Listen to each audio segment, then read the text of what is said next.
Oh, hi. Hello, family members, and welcome back to my channel.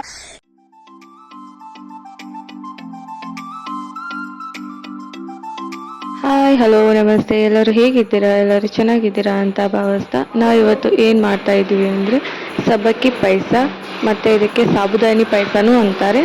ನಮ್ಮ side ಜಾಸ್ತಿ ಸಾಬುದಾನಿ ಪಾಯಸನೇ ಅಂತಾರೆ. ಈ ಸಬ್ಬಕ್ಕಿ ಪಾಯಸನ ಮಾಡುವುದು ತುಂಬಾ ಸುಲಭ. ಇದಕ್ಕೆ ಬೇಕಾಗಿರೋದು ಕೊಬ್ಬರಿ ಮತ್ತು ಬಾದಾಮು ಮತ್ತು ಏಲಕ್ಕಿ, ಈ ಮೂರು ಮಿಶ್ರಣವನ್ನು ಚೆನ್ನಾಗಿ ರುಬ್ಕೊಳ್ಬೇಕು. ಮಿಕ್ಸಿಯಲ್ಲಿ ಹಾಕ್ಕೊಂಡು ನುಣ್ಣಾಗಿ ರುಬ್ಕೊಳ್ಳಿ. ಅಂದರೆ ನುಣ್ಣಾಗಿ ನುಬ್ಕೊಂಡ್ರೆ ಸಬ್ಬಕ್ಕಿ ಪಾಯಸ ಮಾಡೋಕ್ಕೆ ತುಂಬಾ ಸುಲಭ ಆಗುತ್ತೆ. ಮತ್ತು ಅದು ದಪ್ಪ ದಪ್ಪ ಆದರೆ ಬಾಯಲ್ಲಿ ಸಿಕ್ಕರೆ ಅಷ್ಟೊಂದು ಸರಿ ಇರಲ್ಲ. ನುಣ್ಣಾಗಿ ರುಬ್ಕೋಬೇಕು. ಒಂದು ಸ್ವಲ್ಪ ನೀರು ಹಾಕ್ಕೊಂಡು ರುಬ್ಕೊಳ್ಳಿ. ತುಂಬಾ ಚೆನ್ನಾಗಿರುತ್ತೆ ಮತ್ತು ಇದು ಆರೋಗ್ಯಕ್ಕೂ ತುಂಬಾ ಒಳ್ಳೆಯದು. ಇದನ್ನು ಜಾಸ್ತಿ ಉಪವಾಸ ಇದ್ದಾಗೆಲ್ಲ ಜಾಸ್ತಿ ಜನ ಸೇವಿಸ್ತಾರೆ. ಈ ಸಬ್ಬಕ್ಕಿ ಪಾಯಸ ಮಾಡೋಕ್ಕೆ ಒಂದು ಸ್ಪೂನು ಗಸಗಸೆ ಇದ್ರೇ ತುಂಬಾ ಚಲೋ, ಮತ್ತು ಆರೋಗ್ಯಕ್ಕೂ ಅದು ಗಸಗಸೆನೂ ಒಳ್ಳೆಯದು. ಸೊ ಅದನ್ನು ಚೆನ್ನಾಗಿ ಹುರ್ಕೊಂಡು ಅದನ್ನು ಹಾಕ್ಕೋಬೇಕು. ಗಸಗಸೆನೂ 1 ಸ್ಪೂನ್ ಹಾಕ್ಕೊಳ್ಳಿ, 1 ಟೇಬಲ್ ಸ್ಪೂನ್ ಹಾಕ್ಕೊಳ್ಳಿ. ಅದನ್ನ ಚೆನ್ನಾಗಿ ರೋಸ್ಟ್ ಮಾಡ್ಕೊಳ್ಳಿ. ಆಮೇಲೆ ಅದನ್ನ ಎತ್ತಿಟ್ಕೊಳ್ಳಿ.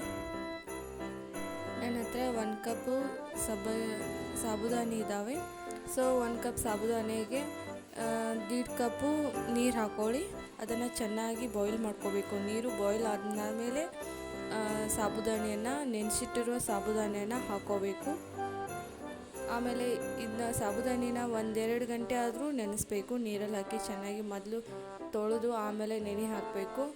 ಆಮೇಲೆ ಅದನ್ನು ನೆನೆದ ಮೇಲೆ ನೀರು ಚೆನ್ನಾಗಿ ಬಾಯ್ಲ್ ಆದ ತಕ್ಷಣ ಅದಕ್ಕೆ ಸಾಬುದಾನಿಯನ್ನು 1 ಕಪ್ ಹಾಕ್ಕೊಳ್ಳಿ. ನೀರು ಚೆನ್ನಾಗಿ ಬಾಯ್ಲ್ ಆಗಬೇಕು. ನಿಮ್ಗೆ ಎಷ್ಟು ನೀರು ಬೇಕೋ, ನಿಮಗೆ ಎಷ್ಟು ಸಾಬುದಾನಿ ಇದ್ದಾವೋ ಅಷ್ಟು ನೋಡಿ ನೀರು ಹಾಕ್ಕೊಳ್ಳಿ. ಮತ್ತು ಅಷ್ಟೊಂದು ಇದು ತಿಕ್ಕಾಗಿರಬಾರ್ದು, ಒಂದು ಸ್ವಲ್ಪ ತಿಳುವಾಗಿಯೇ ಇರಬೇಕು. ಪಾಯಸ ಥರ ಇರಬೇಕು. ಆ ಥರ ಇದ್ದಷ್ಟು ಆಯಿತು. ಮತ್ತು ಅದಕ್ಕೆ ತುಪ್ಪದೆಲ್ಲ ಒಗ್ಗರಣೆ ಕೊಡೋಕ್ಕೆ, ಮಸಾಲೆ ಎಲ್ಲ ಹುರಿದಾಕೋಕ್ಕೆ 2 ಟೇಬಲ್ ಸ್ಪೂನ್ ತುಪ್ಪ ಹಾಕ್ಕೊಳ್ಳಿ.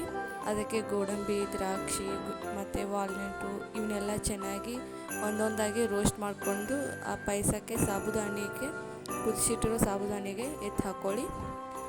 ಆಮೇಲೆ ಎತ್ತಿ ಹಾಕೊಂಡ ನಂತರ ಆವಾಗಲೇ ಕೊಬ್ಬರಿಯನ್ನು ರುಬ್ಬಿರೋ ಮಿಶ್ರಣನ ಅದನ್ನು ಉಳಿದಿರೋ ತುಪ್ಪದಲ್ಲಿ ಚೆನ್ನಾಗಿ ಮಿಕ್ಸ್ ಮಾಡಿಕೊಂಡು ಅದನ್ನು ಕೂಡ ಅದರಲ್ಲಿ ಹಾಕ್ಕೊಂಬಿಡಿ.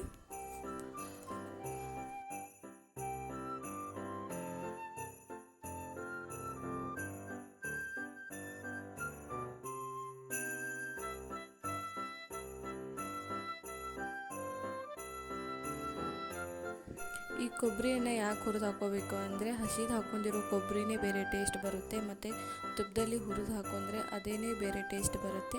ಸೊ ಅದಕ್ಕಾಗಿ ನಾವು ಒಂದು ಸ್ವಲ್ಪ ಹುರಿದು ಹಾಕ್ಕೋಬೇಕಂತೇಳಿ ಹುರಿದು ಹಾಕ್ಕೊಳ್ತಾ ಇದ್ದೀನಿ.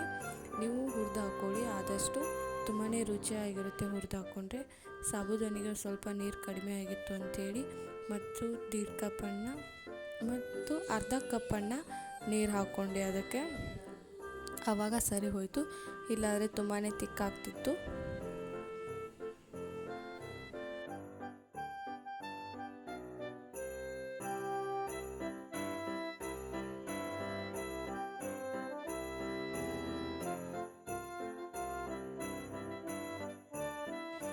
ಮತ್ತು ಎಲ್ಲ ಹಾಕೊಂಡ ನಂತರ 1 ಕಪ್ಪನ್ನು ಖಂಡಿತ ಹಾಲು ಹಾಕಲೇಬೇಕು. ಇದಕ್ಕೆ ಹಾಲು ಹಾಕಿದ್ರೇ ಟೇಸ್ಟ್ ಸರಿಯಾಗಿ ಬರುತ್ತೆ. ಅದು 1 ಕಪ್ ಹಾಲು ಹಾಕ್ಕೊಂಡೆ. ಆಮೇಲೆ ಅದು ಹಾಲು ಹಾಕೊಂಡ ನಂತರ ಚೆನ್ನಾಗಿ ಬಾಯ್ಲ್ ಆಗಬೇಕು. ಬಾಯ್ಲ್ ಆದಮೇಲೆ ಹುರಿದಿಟ್ಕೊಂಡಿರೋ ಗಸಗಸೆ ಮತ್ತು ಅವನ್ನೆಲ್ಲ ಹಾಕ್ಕೊಂಡು ಚೆನ್ನಾಗಿ ಕುದಿಸ್ಕೊಳ್ಳಿ. ಕುದ ನಂತರ ಅದಕ್ಕೆ ಏಲಕ್ಕಿ ಅದು ಏನು ಹಾಕೋದು ಬೇಡ. ಮೊದಲೇ ಕಾಯಿ ತುರಿಯಲ್ಲಿ ಎಲ್ಲ ಏಲಕ್ಕಿನ ಹಾಕ್ಕೊಂಡಿದ್ವಿ.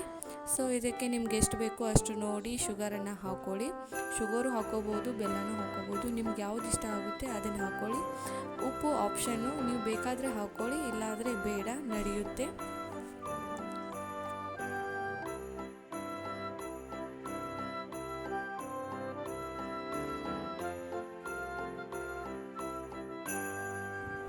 ಇವಾಗ ಸಬ್ಬಕ್ಕಿ ಪಾಯಸ ರೆಡಿ ಆಯಿತು, ಮತ್ತು ಸಾಬುದಾನಿ ಪಾಯಸ ರೆಡಿ ಆಯಿತು ತಿನ್ನೋಕ್ಕೆ. ಇದು ಬಿಸಿ ಬಿಸಿಯಾಗಿರುವಾಗಲೇ ತಿಂದರೆ ತುಂಬಾ ಟೇಸ್ಟಿಯಾಗಿರುತ್ತೆ. ನೀವು ಒಂದು ಸಲ ಮಾಡ್ಕೊಂಡು ನೋಡಿ. ಇದೇ ಥರ ತುಂಬಾ ಚೆನ್ನಾಗಿರುತ್ತೆ.